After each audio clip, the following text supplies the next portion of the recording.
Belajar IPS seru, kelas 7. Assalamualaikum warahmatullahi wabarakatuh. Halo anak-anak, selamat pagi. Jika kalian ingin bepergian dari satu tempat ke tempat lain, apa yang kalian gunakan? Pasti kalian menggunakan peta. Apa ya yang dimaksud dengan peta? Tujuan pembelajaran kita pada hari ini ada 4. Yang pertama, menjelaskan apa itu pengertian peta. Yang kedua, menjelaskan apa fungsi peta. Dan yang ketiga, menyebutkan persyaratan peta yang baik. Dan yang keempat, menyebutkan komponen-komponen peta. Permukaan bumi terdiri atas berbagai macam objek yang jenis, ukuran, dan bentuknya yang beragam. Objek-objek seperti gunung, danau, sungai, pantai, laut, gurun, jalan, perkotaan, pedesaan, dan lain-lain.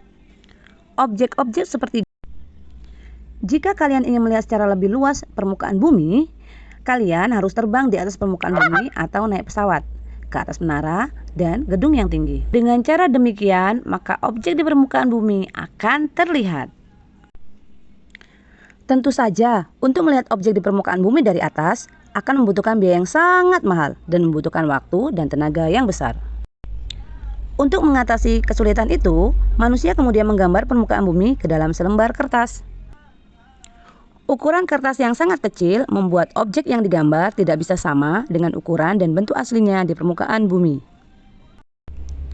Sehingga objek tersebut harus diperkecil dengan menggunakan skala dan dipilih sesuai dengan kebutuhan serta dibuat simbolnya. Peta adalah gambaran permukaan bumi pada suatu bidang datar yang diperkecil dengan skala tertentu dan dilengkapi dengan tulisan serta simbol sebagai keterangan.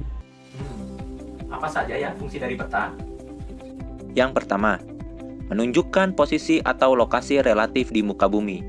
Artinya, peta memberikan informasi letak suatu tempat tanpa membuat kita harus pergi ke tempat tersebut. Letak suatu tempat ini ditunjukkan oleh letak garis lintang dan garis bujur pada peta.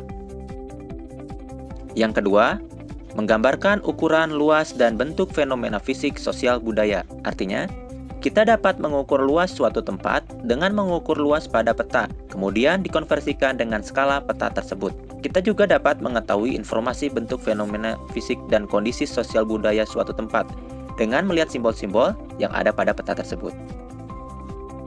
3. Menunjukkan arah, jarak, serta sebaran fenomena di muka bumi.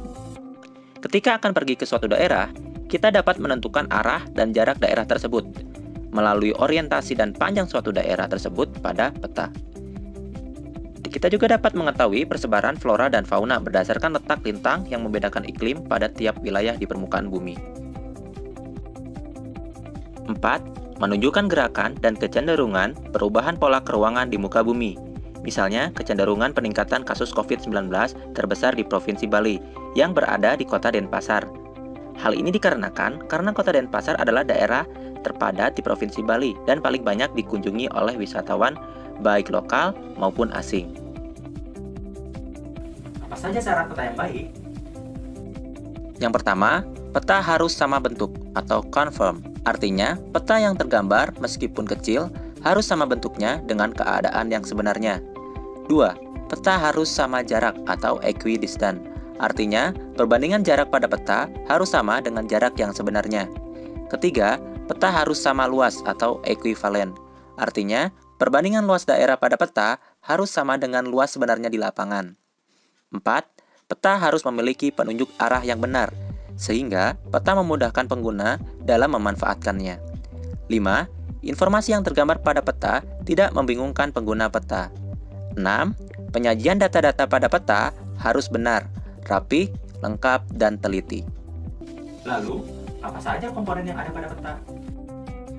1. Judul peta, yang berfungsi untuk memberikan gambaran tentang isi peta dan daerah cakupan peta. 2. Skala peta, adalah perbandingan antara jarak di peta dan jarak sebenarnya di muka bumi.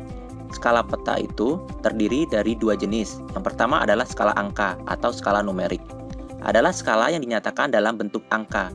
contoh 1:100.000.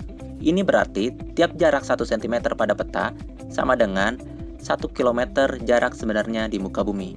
Selanjutnya ada skala garis. Adalah skala yang dinyatakan dalam bentuk garis lurus yang terbagi dalam beberapa bagian yang sama panjangnya. Contohnya bisa kalian lihat gambar di bawah ini. Dari gambar di atas menunjukkan bahwa jarak 1 cm pada peta menggambarkan jarak 5 km di lapangan atau jarak sebenarnya di muka bumi. Komponen yang ketiga di dalam peta adalah orientasi arah, berfungsi untuk menunjukkan arah mata angin untuk mempermudah pembacaan peta. Ada utara, selatan, barat, timur, dan sebagainya. Komponen peta yang keempat adalah simbol peta. Adalah tanda khusus pada peta yang mewakili objek yang dipetakan. Simbol peta ini ada beberapa jenis. Yang pertama adalah simbol titik. Selanjutnya ada simbol garis, simbol warna, dan simbol area. Komponen peta selanjutnya adalah garis koordinat. Adalah garis hayal pada peta berupa koordinat peta dalam bentuk garis lintang dan garis bujur. Komponen selanjutnya adalah sumber peta. Menunjukkan asal peta didapatkan atau nama badan atau instansi pembuat peta tersebut. Selanjutnya adalah inset. Inset merupakan tambahan kecil pada peta yang disajikan. Contohnya adalah gambar yang ditunjukkan dengan panah berwarna merah. Inset tersebut menunjukkan lokasi Pulau Papua di wilayah Indonesia. Komponen yang terakhir adalah legenda, yaitu berupa keterangan semua objek yang muncul pada peta. Contohnya bisa kalian lihat pada gambar. Baik anak-anak, materi kita selesai pada hari ini. Kita akan bertemu pada pertemuan berikutnya dengan materi yang baru.